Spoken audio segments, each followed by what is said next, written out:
ninguém precisa de da quantidade de roupa que está a ser produzida. O que é que nós precisamos? Nós precisamos do exercício da identidade. E hoje nós temos que começar a assumir isto, que não é, eu preciso de roupa, eu preciso de uma mala preta para ir para o trabalho, eu precisava deste blazer para não sei o quê, eu precisava... O que precisamos não é porque precisamos a nível do produto, ou seja, funcional. Nós precisamos, isto tem que ser aceito e legítimo, precisamos de sentirmos aceitos. Precisamos de status, precisamos de pertença, precisamos do amor dos outros a partir daquilo que comunicamos a nível identitário.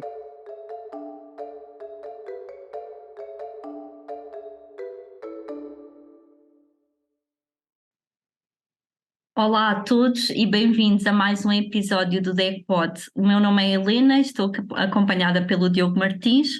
Hoje temos connosco a Salomé Areias. A Salomé é uma ativista apaixonada pelo comportamento do consumidor, já nos vai falar sobre isso mais à frente. Estudou design de moda e sociologia da moda entre Lisboa e Buenos Aires e fez carreira internacional em empresas de estudo de tendências e em gestão de marcas. Tendo desenvolvido também um especial interesse pela justiça climática, fundou o movimento Fashion Revolution em Portugal e desenvolve atualmente investigação em comportamento de consumo de moda. Muito bem-vinda, Salomé, é um gosto estarmos à conversa contigo. Obrigada por me terem aqui. Salomé, obrigado. Gostaríamos de começar por te perguntar, no fundo, o que é fast fashion, porque é que é má, e se os consumidores têm consciência disso mesmo e da dimensão, do impacto da fast fashion a nível ambiental, social e mesmo económico. Então, o fast fashion não tem propriamente uma definição, porque o mundo empresarial não se identifica com este modelo de negócio. Nenhuma marca tem esse interesse em identificar-se por este modelo de negócio, mas ele é definido essencialmente por um modelo de fabrico de roupa ou acessórios ou calçado, que está construído para se produzir a maior quantidade de produtos possível, o mais rápido possível, o mais baixo custo possível. O fast fashion é facilmente é identificável se nós repararmos na quantidade de coleções que saem, na quantidade de peças de roupa que é produzida ao ano. Por exemplo, basta uma marca produzir dezenas ou centenas de milhares de peças de roupa ao ano, é uma marca de fast fashion.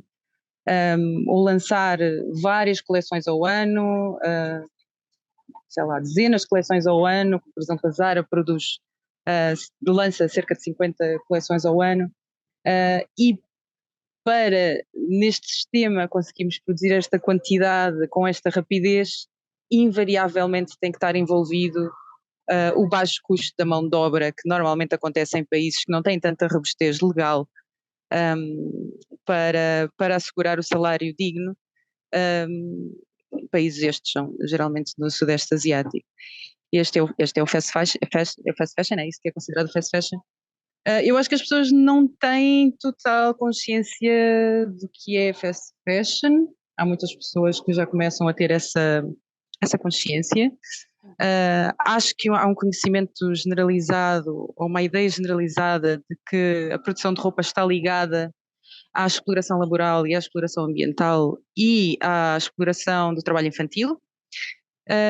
Mas ao mesmo tempo as pessoas não têm ideia exatamente de como identificar quais são as situações em concreto, mas sabem que isto são situações que acontecem no mundo inteiro. Sabem que existe, mas não sabem identificar. É como o greenwashing, sabem que existe, mas não sabem exatamente identificar. Exato. Salomé, nessa perspectiva, pergunto-te se, por exemplo, a moda que se diz ser sustentável, mais sustentável, se o é realmente, ou seja, sentimos que o consumidor pode muitas vezes ficar persuadido por este rótulo de moda mais sustentável, mas ela é realmente mais sustentável? É possível a moda ser sustentável? Várias perguntas interessantes. Em primeiro lugar, vou pela parte filosófica, que é moda em si, a palavra moda, que traduz o termo fashion, não é sustentável. Portanto, aí está um oxímoro, está um paradoxo na própria expressão. Moda nunca é sustentável. quando estamos a falar de moda, termo social, não é? De estas variações cíclicas. Bem, vai passar um avião.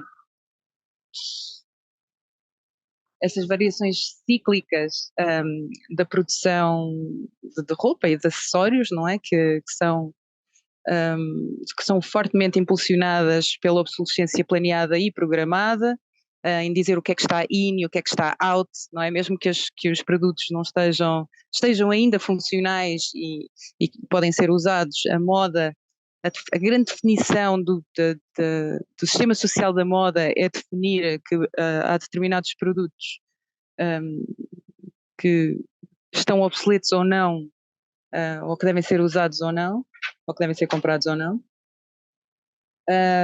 Portanto, em si, na própria definição do que é a moda sustentável é absolutamente contraditório.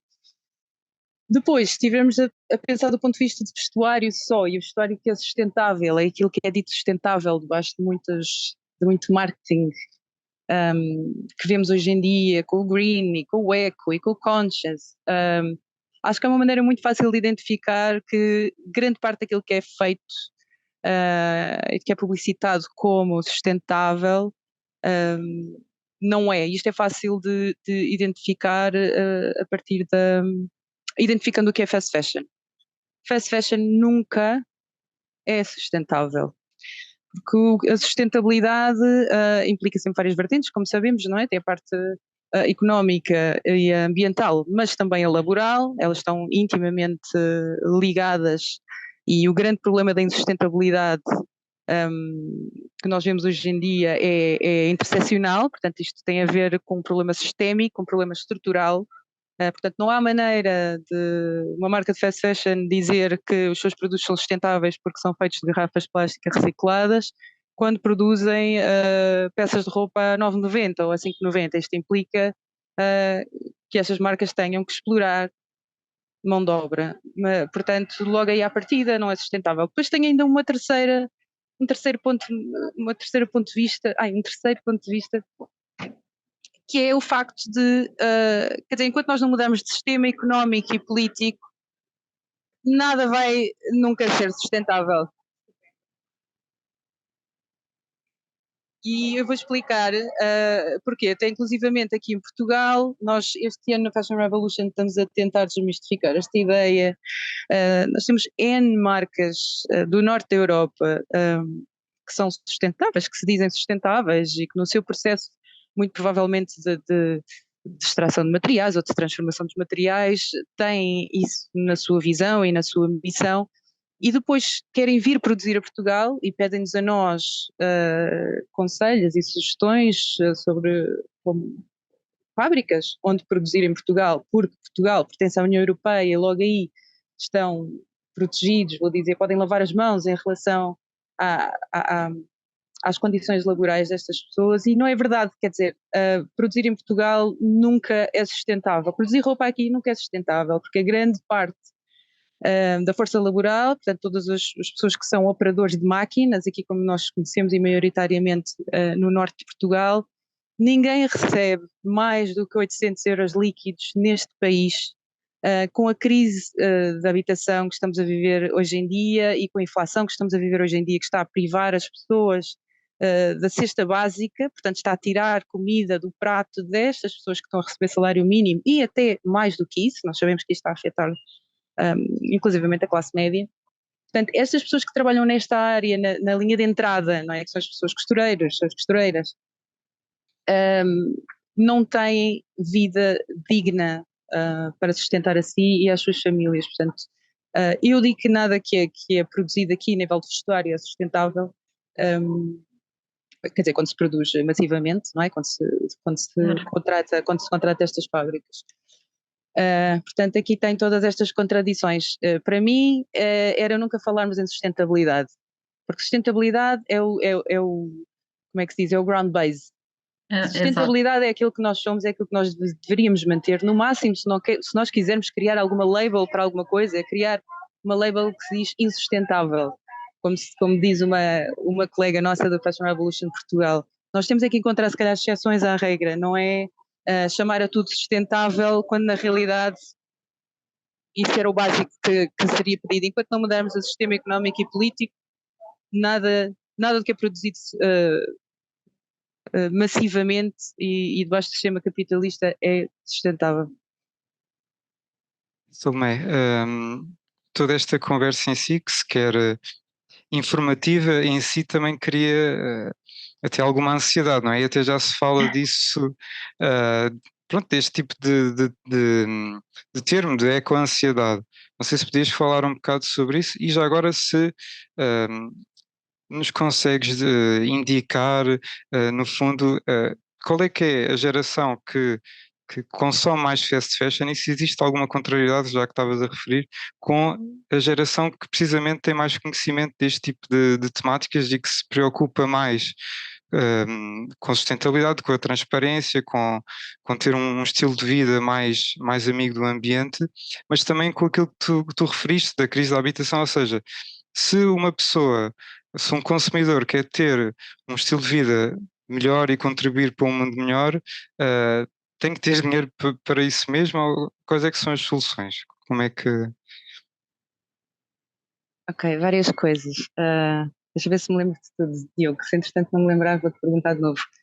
Eu respondendo aí uma pergunta, acho que se calhar vou começar por aqui. Respondendo aí uma pergunta que fizeste, que é qual é a geração que de facto está mais desperta, está mais alerta para este tipo de questões e que é mais ativista e ambientalista, ou que se calhar está mais ciente do que está a passar. Ironicamente, é justamente a geração que mais compra fast fashion, é a geração Z.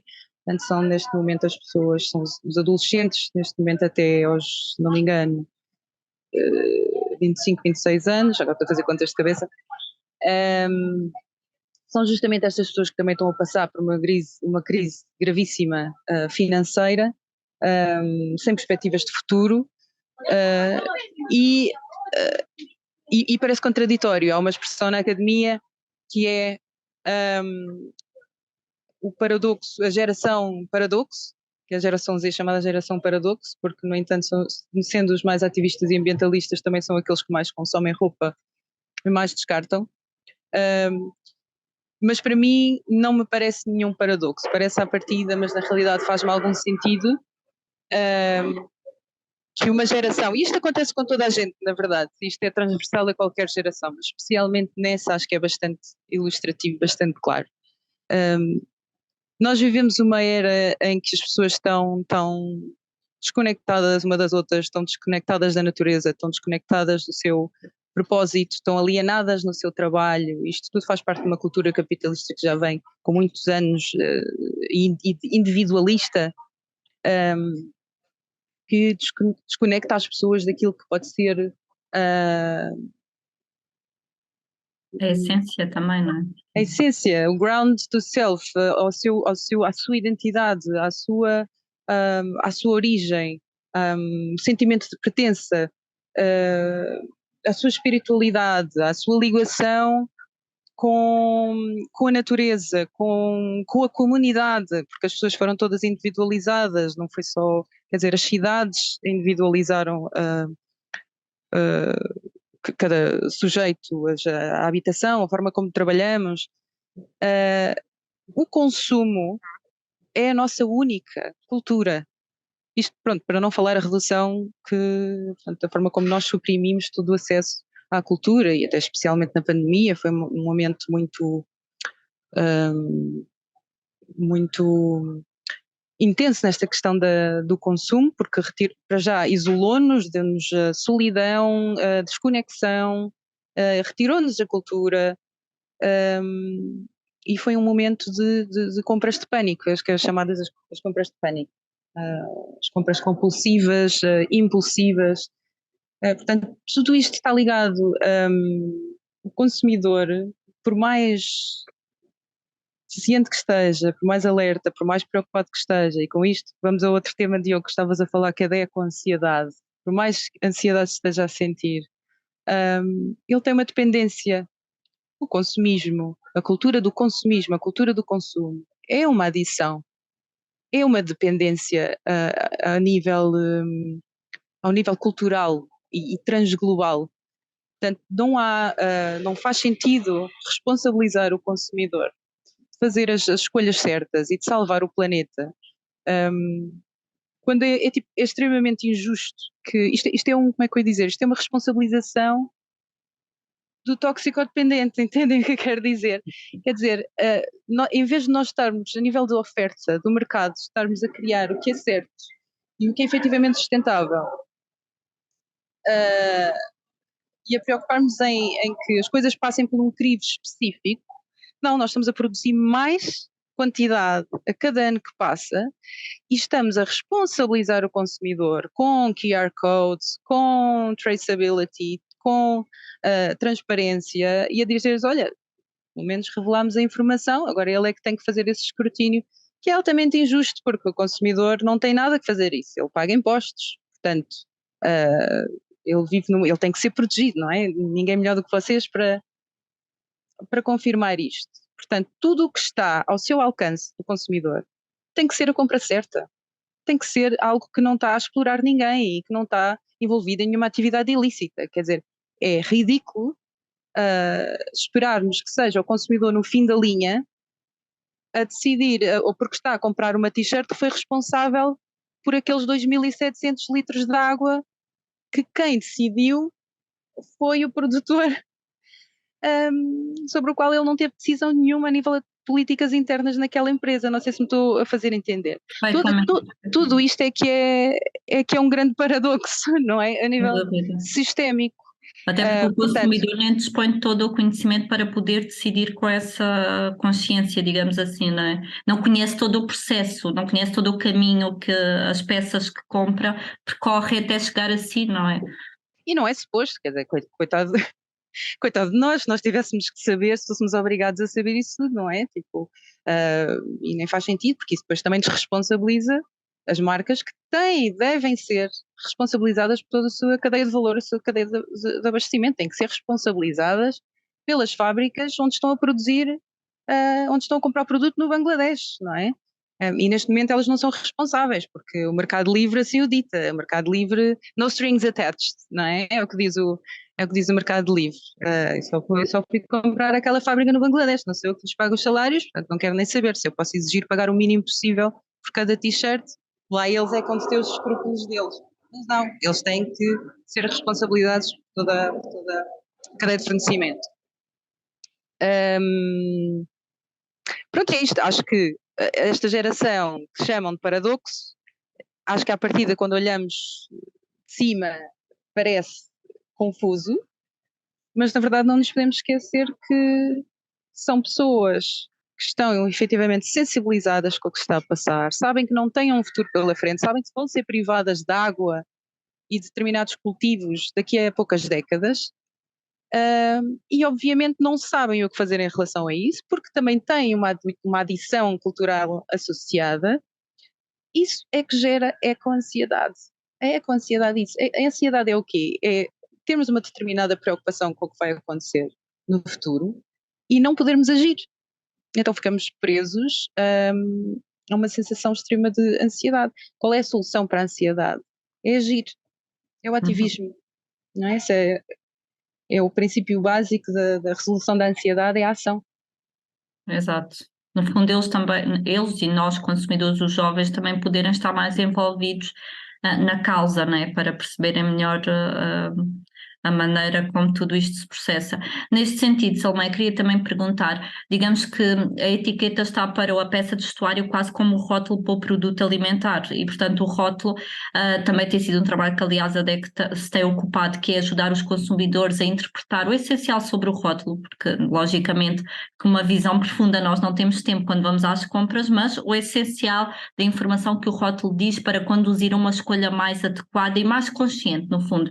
E é nesse sentido que eu te pergunto, Salomé, na tua perspectiva, o que é que a etiqueta da peça de vestuário poderia dizer, ou de modo é que poderia dar uma informação mais clara ao consumidor para que também no momento da escolha pudesse ser mais consciente? Há algum elemento que a etiqueta não revela e que deveria revelar, ou de uma maneira mais apelativa? O que é que tu achas sobre isso? não há uma resposta direta para isso, porque tudo depende, por exemplo, na verdade, o que deveria acontecer é, se nós admitirmos, a resposta é um bocado difícil, que é, se nós admitirmos que o sistema continua como é e que as grandes marcas de fast fashion não se responsabilizam por toda a cadeia de valor até às fábricas, Uhum. a etiqueta deveria conter tudo. Deveria ter toda a informação, não é? Devia ter, saber quem é que fez a roupa, exatamente quais são todos os materiais, as etiquetas trazem uma linguagem demasiado técnica Exato. para o que o consumidor é capaz de deslindar. O tratamento da roupa também tem uma linguagem demasiado fria, pouco clara, e a etiqueta também lhe falta alguns elementos que podem criar ligação entre o consumidor e quem cria, entre a Exatamente. ligação e o próprio produto. A história daquela peça de roupa, porque isso é que nos faz efetivamente conectar, cuidar, prolongar o tempo e usar efetivamente as peças de roupa, é porque nós criamos um bond com as coisas, nós criamos uma conexão com as coisas e com quem cria, e só assim é que nós conseguimos, enquanto consumidores, valorizar acima do preço, não é? Ou para além do preço e do custo, o que é que ela vale efetivamente, porque aí nós adicionamos valor emocional. Agora, isto é no caso do sistema ser como é, e no caso também estaríamos a responsabilizar o consumidor, mais uma vez estaríamos a entrar nesta narrativa de obrigar o consumidor a fazer este escrutínio. Ele deveria saber esta informação toda. Eu acho que o consumidor deveria estar muito mais descansado da sua vida, e que isto lhe fosse assegurado, ele não tivesse que saber qual era a lista de fornecedores que passou, por onde passou aquela camisola, porque como nós sabemos, uma camisola, um produto qualquer, uma t-shirt, faz uma viagem gigante pelo planeta inteiro, desde a matéria-prima, desde a extração da matéria-prima, trabalhar a matéria-prima, o fio, a fiação, pronto, depende, pode ser, se for o caso de fibras fósseis é outro processo, mas a confecção, branqueamento, os tingimentos, os acabamentos, depois os acessórios, portanto isto é um processo tão longo que eu acho que o consumidor todos teríamos muito a ganhar em saber qual é a grande viagem que fazem Exato. estas peças de roupa. Mas e se esse sistema fosse como é agora? Na verdade, eu acho que a produção devia ser descentralizada. Nós tínhamos possibilidade de produzir muito mais localmente, de valorizar as comunidades locais e a arte têxtil local. E, e no caso só necessitaria desses fatores de proximidade com o maker, com seja quem for, a pessoa que Com o costura. criador, exato. Sim. E há outra coisa muito importante, que é a grande falha que nós temos a nível legal em relação às etiquetas, tem estado a permitir, e inclusivamente aqui em Portugal, a aceitar aqui encomendas de clientes, de marcas, de portugueses, mas geralmente de outros países da Europa, a produzir, a aceitar aqui nas nossas fábricas, mas a mandar produzir na Tunísia, Marrocos e Turquia, e pomos à mesma uma etiqueta a dizer Made in Portugal. Porque há de facto porque a lei o permite. Não sei até que ponto é que estes processos estão a ser auditados ou que os clientes também não querem saber, porque lá está, mais uma vez, o mercado livre assim o permite, não é? Eu vim só produzir esta máquina, esta fábrica, não quero nem saber onde é que eles vão produzir, mas os preços são tão esmagados e os prazos são tão apertados, que quem tem menos escrúpulos aqui ali vai produzir outro país e pode pôr a etiqueta de Made in Portugal. Portanto, não é só a informação que tem que lá estar, mas também o quão estamos a ser honestos em relação à informação que está a ser passada. Exatamente. E que isso é que traz muitas vezes a incerteza ao consumidor, não é? Porque no fundo também não conhece se realmente aquilo que é transmitido através da etiqueta é realmente fidedigno e fiável. Salomé, pronto, existe de facto uma grande pressão e uma grande responsabilização, eh, pronto, nos ombros do consumidor, todas estas temáticas que estivemos aqui a falar. Essa questão legal é muito importante, mas isso tem um espaço temporal longo até ser resolvido, se é que alguma vez será resolvido. E voltando um bocado ao tema da ecorresponsabilidade, eco-ansiedade, como é que o consumidor, aos dias de hoje, no fundo, para além de ser ativista por este tipo de causas, se tiver a necessidade de adquirir algum produto de moda, vestuário ou calçado, o que é que vocês aconselham? No sentido em que será o mercado em segunda mão, voltar àquelas tradições que achamos que se perderam um bocado, de aproveitar a roupa de família, ou algo do género, e a relação com os custos, porque lá está, aproveitar os mercados locais. Esse tipo de peças de vestuário serão sempre mais caras do que, pronto, lá está, uma marca fast fashion, não é? Que se pode comprar, adquirir uma camisola a 5 euros ou menos até, e portanto há aqui uma grande discrepância de valores que. Sim, obrigada, Diogo, por fazeres essa pergunta. Eu, antes de mais, deixa-me só reiterar que geralmente fazem-nos a pergunta ao contrário, que é o que é que nos podem fazer mais para além do comportamento de consumo. Eu vou só sublinhar o facto de, não, aliás, vou não saltar esta parte de, para além do ativismo. Acho que as pessoas têm que ter, em primeiro lugar, ideia, noção que o seu impacto como cidadãos, o seu poder de individual enquanto cidadão é muito maior do que o seu poder de consumidor, para votarem, para associarem-se a organizações, para irem a protestos, para fazerem ações de desobediência civil, para fazerem consultas públicas, assinarem petições e etc. Queria só tirar isto à frente e dizer isto tem muito mais impacto até uma simples conversa como esta que estamos a ter, que são super importantes, ou com os nossos familiares e amigos e pessoas no trabalho, e poder e sentirmos livres para desobedecer dentro do trabalho, que é algo muito importante que toda a gente pode fazer enquanto ativista. Não digo desobedecer, é falar o que pensamos, Sim, não é? sim. Nós muitas vezes temos essa liberdade e não a usamos.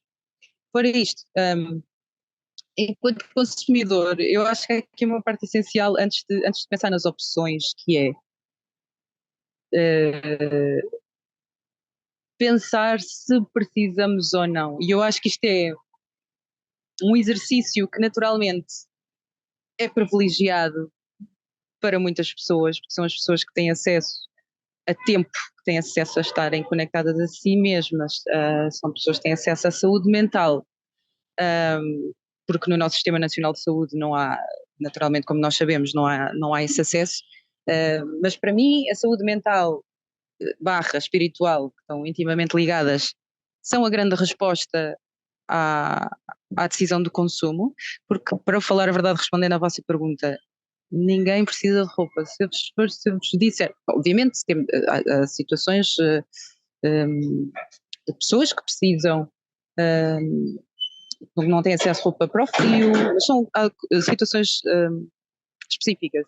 Para o frio, roupa interior, roupa para criança, mas são situações são pessoas que estão efetivamente numa situação de limiar da pobreza e de pessoas da classe baixa. Mas ninguém precisa da quantidade de roupa que está a ser produzida. O que é que nós precisamos? Nós precisamos é do exercício da identidade.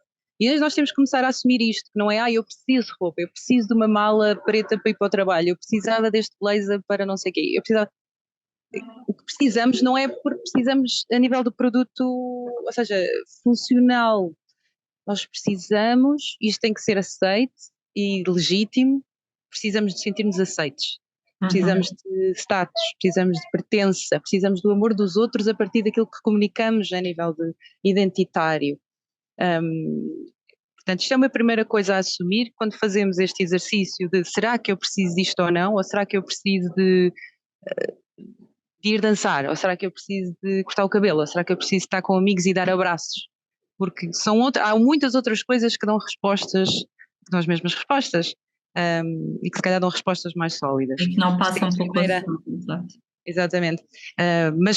Mas lá está, é preciso ter esta consciência, mais uma vez digo e lembro que é uma possibilidade privilegiada.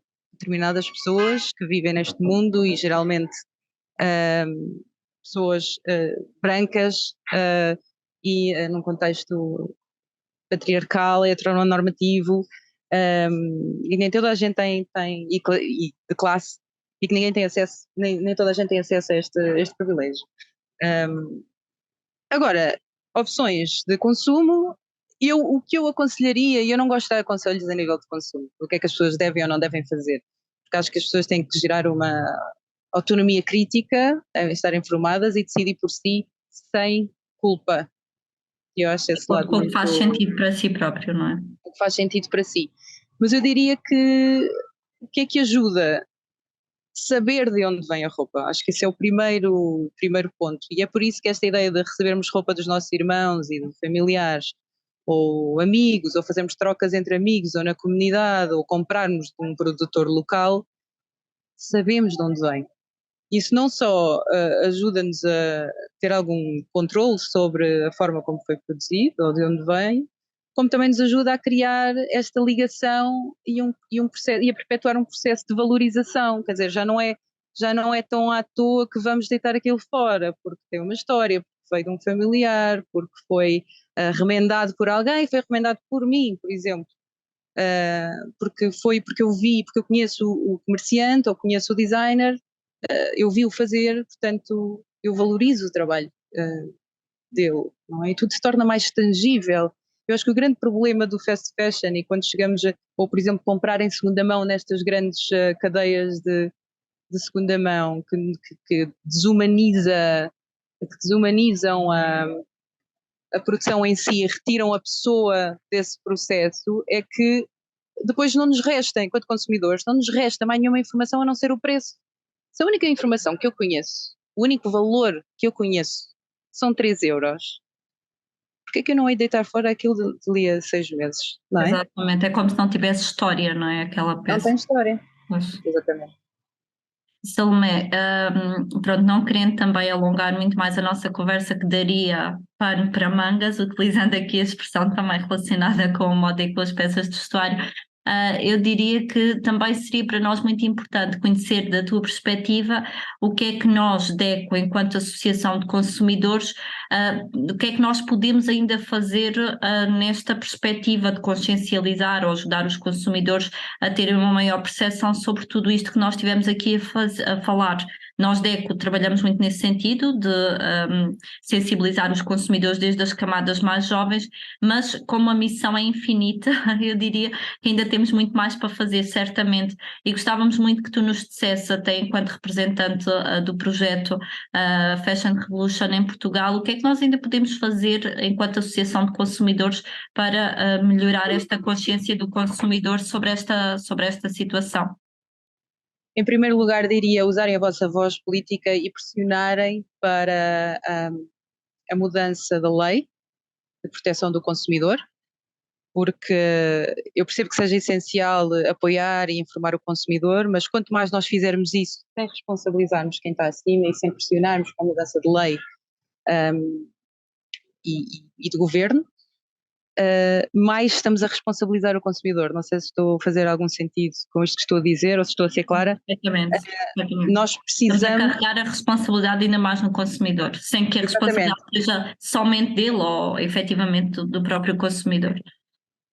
Exatamente, e portanto ele tem que ter esta proteção e tem que estar informado e obviamente enquanto a lei não funciona, estes organismos, tal como vocês, tal como nós, temos que o fazer, nós também o fazemos, ajudamos o consumidor, obviamente, porque alguém acima de nós não está a fazer o seu papel, portanto ativismo é isso, não é?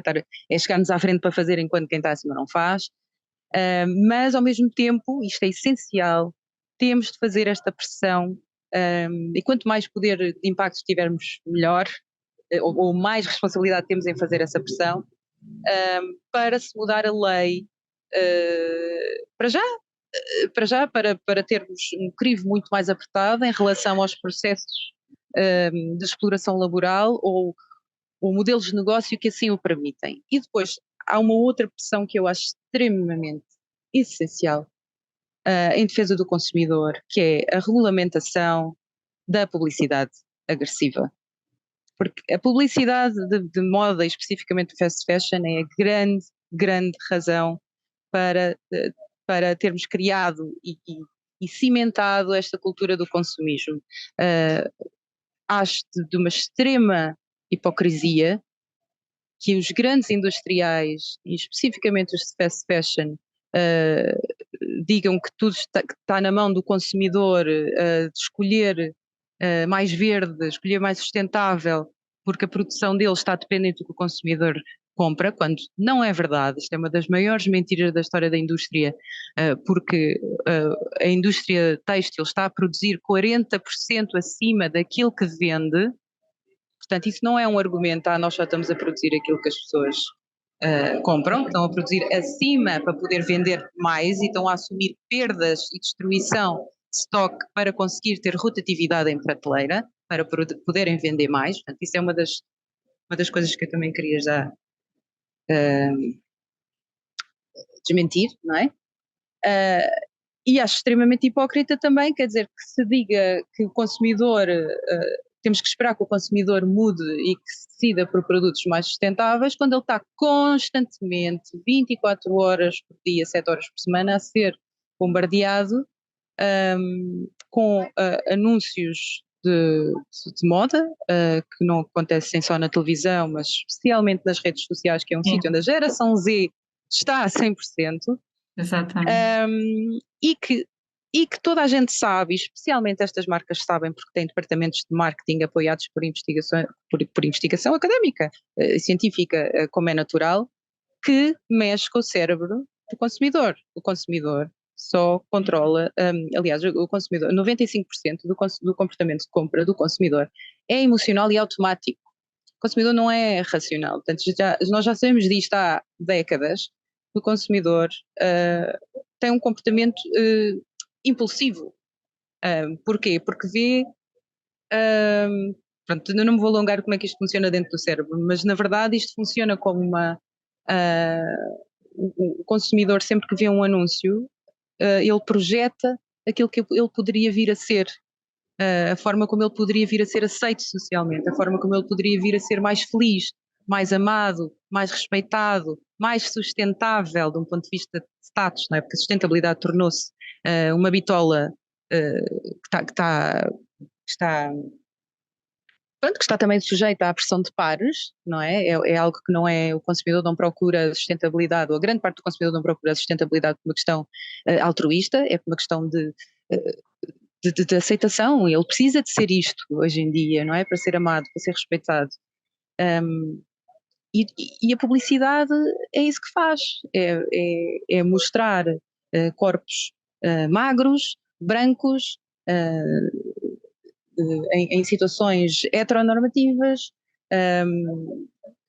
portanto, seguindo a mesma uma narrativa patriarcal de imposta, objetificante, que o consumidor não consegue fugir. Portanto, ele vai à mesma atrás de uma promessa, de uma falsa promessa que cai sempre em saco roto, não é? Constantemente, todos os meses, todas as estações, todas as coleções.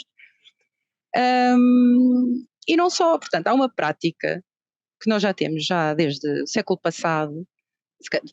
Na verdade, as promoções existem desde sempre, desde que nós temos comércio, mas que se intensificou há um século para cá, do uso das promoções e do preço riscado.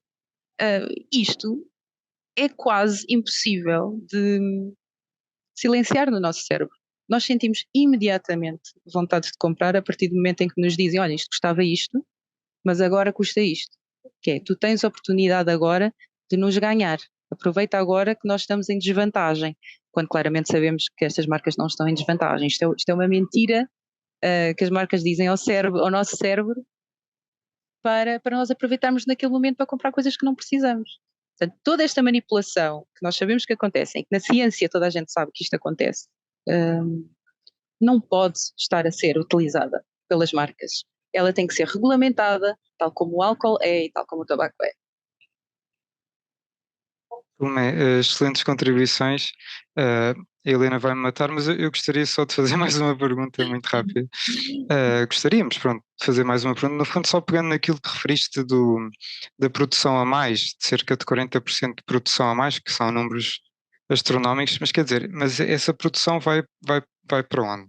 Para onde é que essa produção vai? E já agora, pegando um bocado também na ideia dessa produção extra mesmo, tendo em conta que a fast fashion no que consiste é semana sim, semana não, novos modelos e tudo mais, pois há a questão dos outlets. Eu não sei se tens alguma opinião sobre isso, no sentido se isso poderá consubstanciar greenwashing ou não, ou se de facto, tendo em conta que existem essas peças que podem ser vendidas a um preço mais baixo, se isso até é uma prática aceitável ou não. Obrigada pela pergunta, muito importante.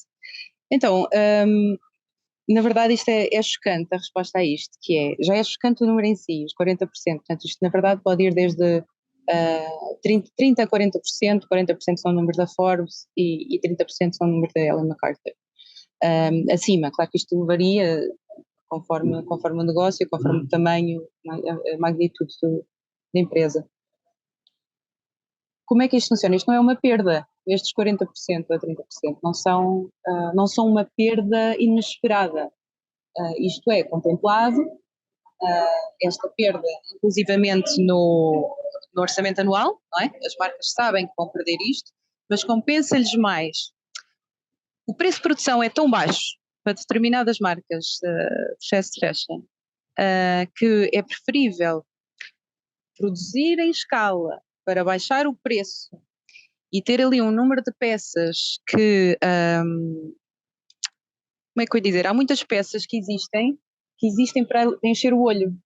Porque quanto mais houver rotatividade numa loja e na prateleira, e é por isso que há várias coleções, quanto mais rotatividade houver, mais as pessoas circulam, mais as pessoas compram, mais as pessoas lá vão. É intencional, portanto. É intencional, é absolutamente intencional. Portanto, a perda que se tem daí já é deliberada, é esperada, mas traz tão mais vendas que a perda desse preço de custo, ou desse preço de produção, na verdade, compensa. Portanto, isto é um erro, isto é um erro de economia. Isto é um lapso de economia, é um erro a economia não deveria permitir isto, mas permite, pronto, e é por isso que é possível gerar mais lucros fazendo isto, porque a economia assim o permite. Se nós estivéssemos a contemplar, se nós tivéssemos uma economia que desse valor, para além do lucro, que desse valor ao bem-estar das pessoas e ao bem-estar do planeta e dos ecossistemas, isto já não era válido. Porquê? Porque dessas peças que caem, que vão à vida, têm de ser destruídas. E há muita coisa posta em causa.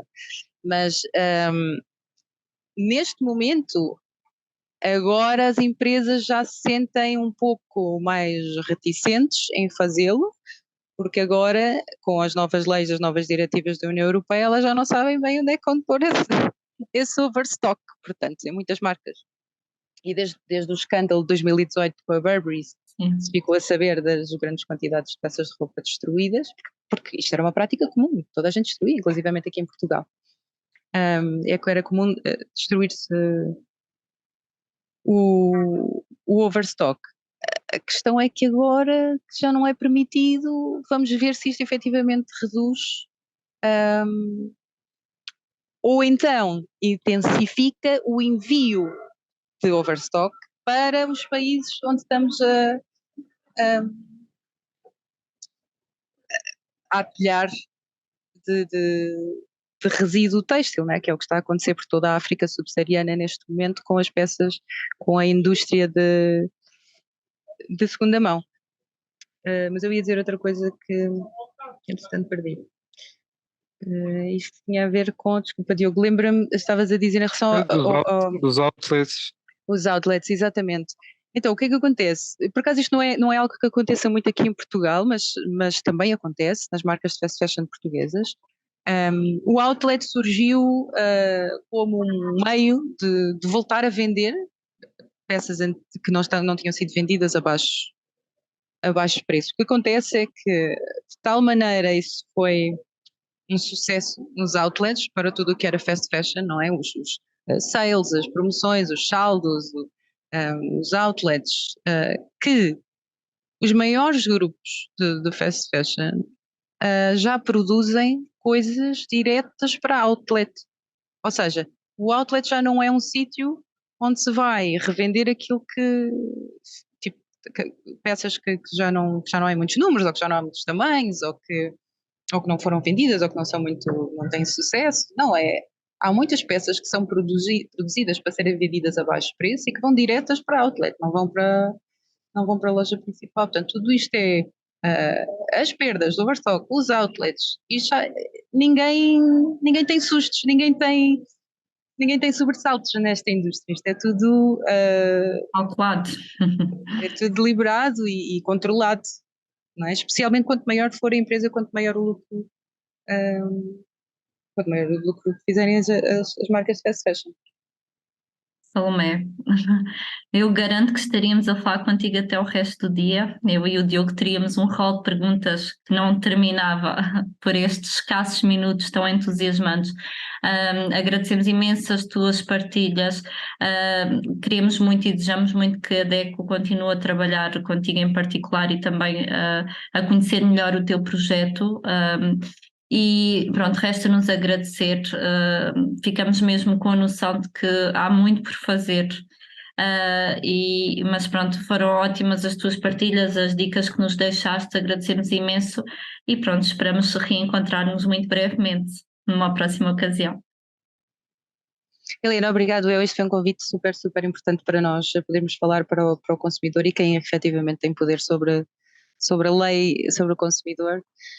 Nós este mês vamos ter o Fashion Revolution Week. Gostávamos muito que vocês também se pudessem juntar a nós, se nós tivermos a oportunidade de vos convidar. Mas enviaremos convite em breve, pode ser? Já estamos entusiasmados com a recepção desse convite. Obrigada, Salomé. Sim, muito obrigado, Salomé. Bom trabalho para vocês. Obrigada. Obrigado, igualmente.